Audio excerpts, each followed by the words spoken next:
स्वागत है आप सभी का। हम पढ़ेंगे आज BA first year second semester का कार्यालय हिंदी एंड अनुवाद है, कार्यालय हिंदी एंड कंप्यूटर है। पहले मैंने पत्र के बारे में आपको बता दिया था, प्रेस विज्ञप्ति पत्र किसे कहते हैं, सरकारी पत्र, अर्ध सरकारी पत्र, ये उसी का पार्ट है जो बच गया था थोड़ा बहुत। अब देखिए नेक्स्ट पार्ट आपका, मैंने पढ़ाया था लास्ट जो पढ़ाया था उसमें प्रेस विज्ञप्ति क्या होती है और उसका नमूना बताया था। आज हम पढ़ेंगे परिपत्र किसे कहते हैं, उसका नमूना। परिपत्र वो होता है जिसमें जो सरकार होती है वो अपने जो जितने भी नीचे कार्य कर रहे हैं ऑफिस होती हैं उनको क्या करते हैं, अपनी सूचनाएं भेजती है। उनके माध्यम से हम वो क्या करते हैं, जो भी आदेश होते हैं, सूचनाएं होती हैं, निर्देश होते हैं, वो अपने नीचे कार्य कर रहे अधिकारियों को भेजते हैं। जैसे कि आप मान सकते हैं कि केंद्र सरकार ने राज्य को भेजा, राज्य सरकार ने फिर अलग अलग जितने भी मंत्रालय होते हैं उनको भेजा। फिर क्या होता है इसमें कि वो अलग अलग अपने जितने भी ऑफिस होते हैं उनमें भेजते हैं उस कार्य को करवाने के लिए, और वो पत्र होता है जिसे वो देख के सारे काम करते हैं।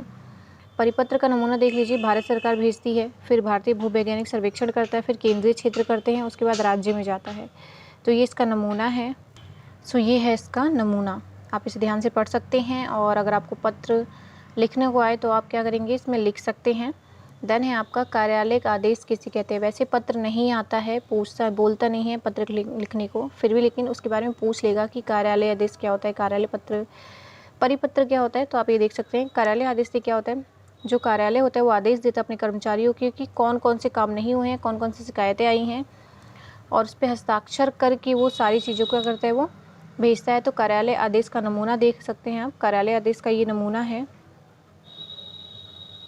ऐसे लिखा जाता है ये। ज्ञापन क्या होता है, ज्ञापन क्या होता है, ज्ञापन प्रयोग अधीन प्राधिकारियों के पास एक ऐसी सूचना भेजने के लिए किया जाता है कि अगर कोई अधिकारी कोई रूल फॉलो नहीं कर रहा है तो उसको उसकी शिकायत के लिए ये किया जाता है कि आपके ऑफिस में देखा गया है या आपके कार्यालय में देखा गया कि कर्मचारी जो है वो नियुक्त तैनात तो हैं लेकिन वो क्या कर रहे हैं, टाइम पे आते नहीं हैं, टाइम से काम नहीं करते, या ऑफ ड्यूटी वो जो उनकी ड्रेस है वो नहीं पहनते हैं। तो इन सब पे है ये देखिए ज्ञापन का नमूना। देखिए यह देखा गया कि ये इसका नमूना, यह देखा गया कि हिंदुस्तान लीवर के कार्यालय में उनके अधीनस्थ कर्मचारी अपनी ड्यूटी पर निर्धारित वर्दी पहनकर नहीं आते। देख लीजिए ये इसका नमूना है, ऐसे लिखा जाता है इसे। फिर है आपका आवेदन पत्र। गैर सरकारी पत्र व्यवहार को सामाजिक पत्राचार कहते हैं। इसके अंतर्गत पत्र आदि आते हैं जिन्हें लोग अपने दैनिक जीवन के व्यवहार में लाते हैं। शिक्षक अथवा गुरुजन को पत्र लिखते समय उनके प्रति आदर भाव सूचित क्या किया जाता है, सूचित करने के लिए आदरणीय या श्रद्धेय जैसे शब्दों का व्यवहार करते हैं। आवेदन पत्र ऐसे लिखा जाता है, आप देख सकते हैं इसका नमूना, आप इसे पढ़ेंगे और ऐसे आवेदन पत्र आप लिख सकते हैं।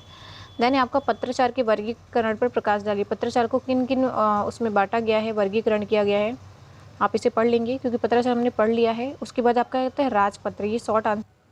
तो राजपत्र इसे कहते हैं सरकारी सूचना तथा आदेशों को राजपत्र में प्रकाशित किया जाता है, अतः राजपत्र की महत्ता सर्वश्रेष्ठ रूप में बनी हुई है।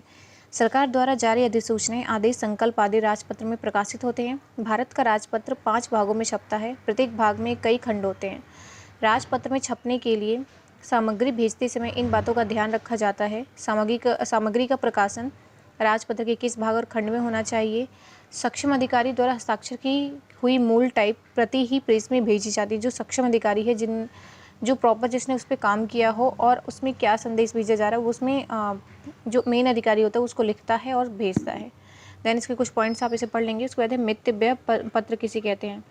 ये पत्र होता है, पत्र को सेवा ग्राम भी कहा जाता है। मितव्यय पत्रों का स्वरूप द्रुत पत्र और तार जैसे होता है। जैसे तार पत्र होता है वैसे ही मितव्यय पत्र होता है, जो किसी कहते हैं किसी की इमरजेंसी, कोई इमरजेंसी हो गया तो उसमें भेजा जाता है ये, ठीक है। तो इसे कहते हैं मितव्यय पत्र।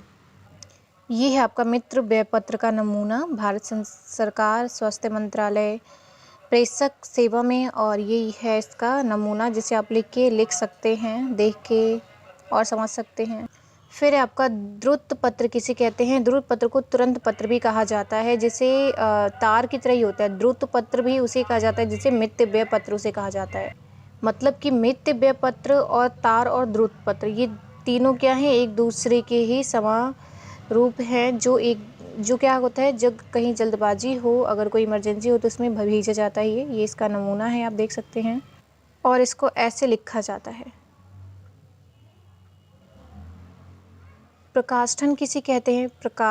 पृष्ठांकन होता है, इसका प्रयोग तब किया जाता है जब कोई कागज मूल रूप में भेजने वाले को ही लौटाना हो, या किसी मंत्रालय या संबंध या अधीन कार्यालय को सूचना, टीका, टिप्पणी निपटाने के लिए या उसकी नकल के रूप में भेजना हो। जब पत्र आदि पाने वाले के अलावा उसकी नकल और किसी को भेजनी हो। अंतिम स्थिति में पृष्ठांकन का रूप निम्नलिखित में से कोई एक हो सकता है। जैसे पृष्ठांकन का मतलब ये होता है कि अगर आपके पास कोई पत्र आए, कोई काम आए, और उस जैसे पत्र कोई क्वेश्चन आया उसमें कि आपने ये काम क्यों नहीं किया, और आपने उसका रिप्लाई भेज दिया है, लेकिन उनके पास इतना टाइम नहीं है कि वो देख पाए या उनके पास पहुंच नहीं पाया, तो आपको क्या करना है, उस पत्र की एक कॉपी और भी जगह भेजनी है। उसका जो नमूना होता है, यानी कि जो कॉपी होती है, कहीं और भी भेजना है, ताकि आपके पास सबूत रहे कि हाँ भैया, हमने तो आपके पत्र का रिप्लाई दे दिया था, आपकी तरफ से ही कोई जवाब नहीं आया। तो इसको कहते हैं पृष्ठांकन, कि एक कॉपी की दूसरी एक ही पत्र का 2 से 3 कॉपी बनाकर अलग अलग कार्यालयों में भेज देना, ताकि उनको पता चल सके कि हाँ, मैंने भेजा था, रिप्लाई दिया था आपके पत्र का। ये है उसका रूप। देन संकल्प किसे कहते हैं? संकल्प होता है जब शासन किसी सार्वजनिक या महत्वपूर्ण विषय पर कोई निर्णय लेकर उसकी घोषणा करता है, तब उसको क्या कहते हैं? संकल्प। और ये होता है संकल्प जब वो कोई भी घोषणा या कोई भी निर्णय लेती हैं, तो ऐसे ये भेजा जाता है लोगों के पास, ऐसे बना के। भारत सरकार जो होता है, सूचना तथा प्रसारण मंत्रालय नई दिल्ली की तरफ से ये भेजा जाता है। एक और है एग्जाम्पल के तौर पे, आप इसे भी पढ़ सकते हैं और देख सकते हैं। उसके बाद पत्राचार किसे कहते हैं, ये आपने पढ़ लिया है लॉन्ग क्वेश्चन में, फिर भी आप देखिए। पत्र व विधाएं जिसके माध्यम से लोगों के भाव विचारों का आदान प्रदान करते हैं। पत्र के माध्यम से लोगों में खुशी की लहर दौड़ती है, तो कहीं गम का सागर उमड़ जाता है। यानी कि ऐसे ऐसे पत्र जहाँ पे अगर आप किसी को शादी का बुलावा दो तो उनके यहाँ खुशी हो जाती है, या अगर किसी के पिता अगर कहीं दूर काम कर रहे हों तो उनका पत्र आता है तो वो खुश हो जाते हैं, या अगर कोई बैड न्यूज़ आ जाए तो वो दुखी हो जाते हैं। तो पत्रों के माध्यम से ही एक दूसरे के बारे में पता चल पाता था पहले, हालांकि अब तो टेक्नोलॉजी का ज़माना है, व्हाट्सअप, इंस्टाग्राम और फेसबुक के द्वारा ही पता चल जाता है। छोटा सा ये टॉपिक है, आप ये देख सकते हैं। स्पष्ट लेख क्या होता है? शासकीय पत्र के अंक कौन कौन से हैं? तो शासकीय पत्र में सर्वप्रथम अधिकारी का पदनाम होता है। शासकीय पत्र में शीर्षक के नीचे बाईं ओर पत्र की संख्या होती है। उसके बाद पत्र का पता लिखा जाता है। देन लिखा जाता है विषय, फिर महोदय से संबोधित किया जाता है। देन उसके बारे में विस्तार से लिखा जाता है जो पत्र होता है। देन उसके बाद होता है भवदीय, जिसको आप भेज रहे हैं कि आपके भवदीय या आपकी छात्रा या आपके छात्र, ठीक है। उसके बाद संलग्न लिखा जाता है, उसके बाद भेज दिया जाता है। देखिए आपको उसको व्यावसायिक पत्र के मुख्य अंगों का वर्णन है, शीर्षक होता है।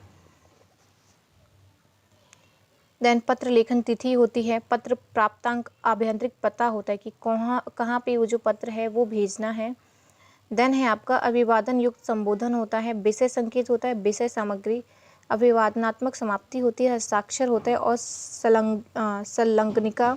उसके बाद होता है पुनश्च। हो सकता है कि पूछ ले कि व्यावसायिक पत्र के मुख्य अंक क्या होते हैं, या सरकारी पत्र क्या होते हैं, अर्ध सरकारी पत्र क्या होते हैं, तो आप इसको सेम यही लिख के आप उसको क्या करते हैं, डिफाइन कर सकते हैं।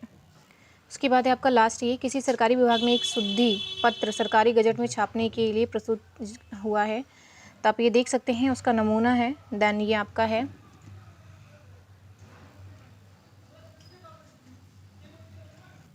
नमूना, आप देख सकते हैं। और आपको पत्र लिखना तो आप ऐसे लिख सकते हैं। और इसके बाद प्रार्थना पत्र का आलेख प्रस्तुत कीजिए। अगर एक क्वेश्चन आ सकता है तो आप इसको ऐसे लिखेंगे, सेवा में स्वास्थ्य मंत्री। उसके बाद एड्रेस लिखेंगे, या फिर ये जो भी आपको शिकायत हो वो लिखेंगे। देन आप ऐसे कर सकते लिख सकते हैं। फिलहाल के इतना ही, धन्यवाद।